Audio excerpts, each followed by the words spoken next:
Police ಇಲಾಖೆದಲ್ಲಿರುವಂತ ಪೊಲೀಸರೇ ಪೋಲಿ ಆಟ ಆಡ್ತಾ ಇರುವಂತದ್ದು ಹೆಚ್ಚಾಗ್ತಾ ಇದ್ರೆ ಇನ್ನು ಸಾರ್ವಜನಿಕರಿಗೆ ಯಾವ ತರ ನ್ಯಾಯ ಕೊಡಿಸ್ತೀರಾ ನೀವು?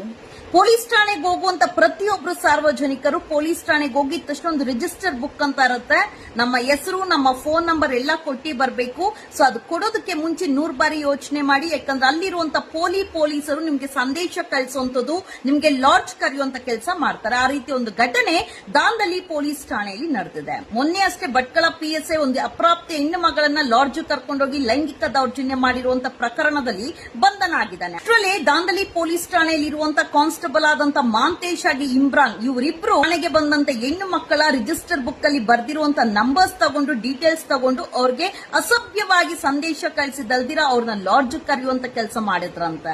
ಅನ್ನುವಂತ ಕಾನ್ಸ್ಟೇಬಲ್ ನ ಸಸ್ಪೆಂಡ್ ಮಾಡಿದ್ರೆ ಇಮ್ರಾನ್ ಅನ್ನೋನ್ ಮೇಲೆ ತನಿಖೆ ನಡೀತಾ ಇದೆ, ಸಸ್ಪೆಂಡ್ ಮಾಡಿಲ್ಲ. ಸಸ್ಪೆಂಡ್ ಮಾಡ್ಬಿಟ್ರೆ ಆಗೋಯ್ತಾ? ಪೊಲೀಸ್ ಇಲಾಖೆದಲ್ಲಿ ಏನ್ ನಡೀತಾ ಇದೆ? ಶಿಸ್ತು ಕ್ರಮಗಳು ತಗೊಳ್ತಾ ಇಲ್ವಾ?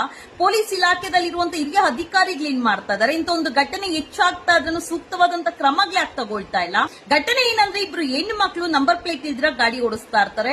ಅವ್ರಿಗೆ ಫೈನ್ ಹಾಕಿರ್ತಾರೆ. ಫೈನ್ ಕಟ್ಟಕ್ಕಂತ ಹೇಳಿ ಠಾಣೆಗೆ ಬಂದಿರ್ತಾರೆ. ಠಾಣೆಗೆ ಬಂದಂತ ಸಮಯದಲ್ಲಿ ರಿಜಿಸ್ಟರ್ ಬುಕ್ ಅಲ್ಲಿ ಅವ್ರ ನಂಬರ್ ಆಗಿ ಅವ್ರ ಅಡ್ರೆಸ್ ಡೀಟೇಲ್ಸ್ ಎಲ್ಲ ಬರೆದು ಹೋಗಿರ್ತಾರೆ. ಆ ನಂಬರ್ ನ ತಗೊಂಡಿದ್ದಂತ ಈ ಪೊಲೀಸರು ಕಾನ್ಸ್ಟೇಬಲ್ಸ್ ಏನಿದ್ದಾರೆ, ಮಾಂತೇಶ್ ಆಗಿ ಇಮ್ರಾನ್, ಆ ಇಬ್ರು ಹೆಣ್ಣು ಮಕ್ಕಳಿಗೂ ಸಹ ಅಸಭ್ಯವಾಗಿ ಲೈಂಗಿಕವಾಗಿ ಸಂದೇಶಗಳನ್ನ ಕಳಿಸುವಂತ ಕೆಲಸ ಮಾಡಿದ್ದಾರೆ. ಈ ಪೊಲೀಸರು ಆ ಹೆಣ್ಣು ಮಕ್ಕಳಿಗೆ ಲಾಡ್ಜ್ ಬಾ ಅಂತ ಹೇಳಿ ಕರೆದಿದ್ದಾರಂತೆ. ಅರ್ಚಕರಿಗೆ ತಿಳಿಸಿದಂತೆ ಹೆಣ್ಣು ಮಕ್ಕಳು ಕಾರವಾರ ಮಹಿಳಾ ಪೊಲೀಸ್ ಠಾಣೆಯಲ್ಲಿ ಹೋಗಿ ಪ್ರಕರಣವನ್ನು ದಾಖಲು ಮಾಡಿದ್ದಾರೆ. ಮಾಂತೇಶ್ ಎಂಬ ಕಾನ್ಸ್ಟೇಬಲ್ ನ ಸಸ್ಪೆಂಡ್ ಮಾಡಿದ್ರೆ ಇಮ್ರಾನ್ ನ ಇನ್ನೂ ಸಹ ಸಸ್ಪೆಂಡ್ ಮಾಡಿಲ್ಲ. ಸಸ್ಪೆಂಡ್ ಮಾಡಿದ್ರೆ ಮುಗ್ದೋಯ್ತಾ? 3-4 ತಿಂಗಳ ಮೇಲೆ ಮತ್ತೆ ಜಾಯಿನ್ ಮಾಡಿಸ್ಕೊಳ್ತೀರಾ? ಇಷ್ಟೇನಾ ಶಿಕ್ಷೆ?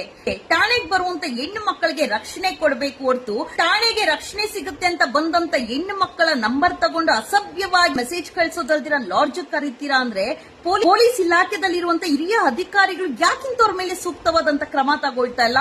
ಇತ್ತೀಚೆಗೆ ಹೆಣ್ಣು ಮಕ್ಕಳ ಮೇಲೆ ಮಾಡ್ತಿರುವಂತ ಲೈಂಗಿಕ ದೌರ್ಜನ್ಯದ ಬಗ್ಗೆ ಕೆಲ ಪೊಲೀಸರ ಬಗ್ಗೆ ಮಾತಾಡಿದಾಗ ವಿಡಿಯೋಸ್ ಅಲ್ಲಿ ಒಂದು ಹೆಣ್ಣು ಮಗಳು ಕಾಲ್ ಮಾಡಿದ್ಲು. ಅವಳು ಸಬ್ ಇನ್ಸ್ಪೆಕ್ಟರ್, ಇಲ್ಲೇ ಬೆಂಗಳೂರಲ್ಲಿರುವಂತ ಒಂದು ಠಾಣೆದಲ್ಲಿ ಒಬ್ಬ ಹಿರಿಯ DYSP ಅಧಿಕಾರಿ. ಅಂದ್ರೆ ಪೊಲೀಸ್ ಠಾಣೆಗಳಲ್ಲೂ ಸಹ ಪೊಲೀಸರ ಮಧ್ಯೆನೆ ಪ್ರೀತಿ ಪ್ರೇಮ ನಡೆಯುತ್ತೆ.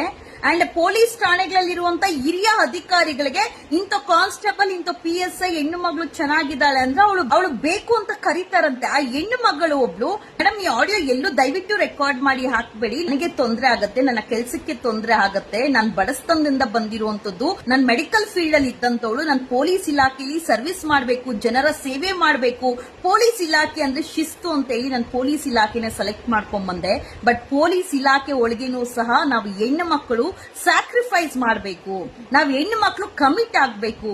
ಇಲ್ಲ ಅಂದ್ರೆ ನಮ್ಮ ಮೇಲೇನೆ ಕ್ಯಾರೆಕ್ಟರ್ಲೆಸ್ ಪಟ್ಟ ಕಟ್ಟುವಂತ ಕೆಲಸ ಆಗತ್ತೆ. ನೀವು ಬೇಕಿದ್ರೆ DSP ಆಫೀಸ್ಗಳಲ್ಲಿ, ಕಮಿಷನರ್ ಕಚೇರಿಗಳಲ್ಲಿ, ಪೊಲೀಸ್ ಇಲಾಖೆದಲ್ಲಿರುವಂತ ಹೆಣ್ಣು ಮಕ್ಕಳು ಎಷ್ಟು ಜನ ಹಿರಿಯ ಅಧಿಕಾರಿಗಳಿಗೆ ಹೋಗಿ ದೂರು ಕೊಟ್ಟಿರ್ತಾರೆ ಬೇಕಂದ್ರೆ ನೀವು ತಿಳ್ಕೊಳ್ಳಿ. ಪೊಲೀಸ್ ಇಲಾಖೆದಲ್ಲಿರುವಂತ ಮಹಿಳೆಯರಿಗೆ ಪೊಲೀಸರಿಂದ ಕಿರುಕುಳ ಆಗ್ತಾ ಇದೆ, ಲೈಂಗಿಕ ದೌರ್ಜನ್ಯ ಆಗ್ತಾ ಇದೆ.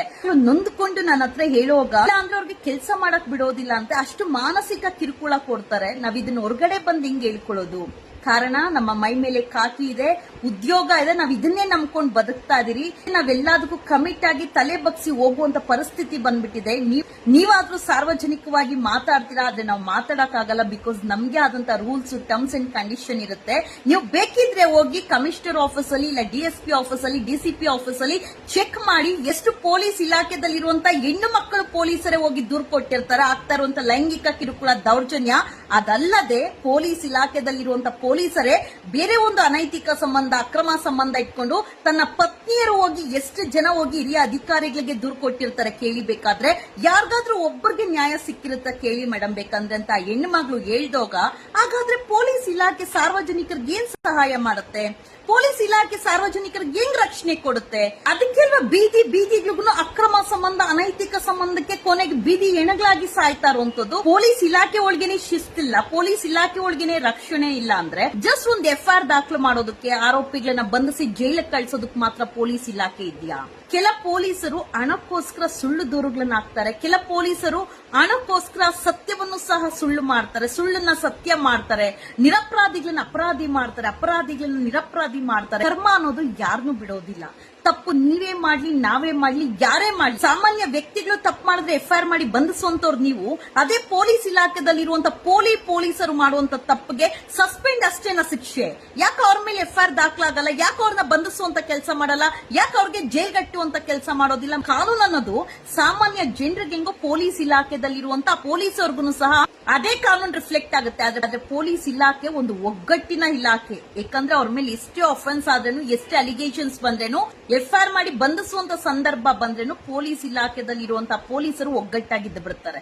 ಯಾಕಂದ್ರೆ ಇವತ್ತು ಅವನ್ ನಾವೇನಾದ್ರೂ ವಿರೋಧವಾಗಿ ನಿಂತ್ಕೊಂಡ್ರೆ ನಾಳೆ ನಮಗೂ ನಿಂತ್ಕೊಳ್ತಾರೆ ಅಂತ ಹೇಳಿ ಎಲ್ಲಾರು ಒಂದಾಗ್ಬಿಡ್ತಾರೆ. ದಯವಿಟ್ಟು ಗೃಹ ಮಂತ್ರಿಗಳೇ ಪೊಲೀಸ್ ಇಲಾಖೆ ಮೇಲೆ ಸ್ವಲ್ಪ ಕಣ್ಣಿಡಿ.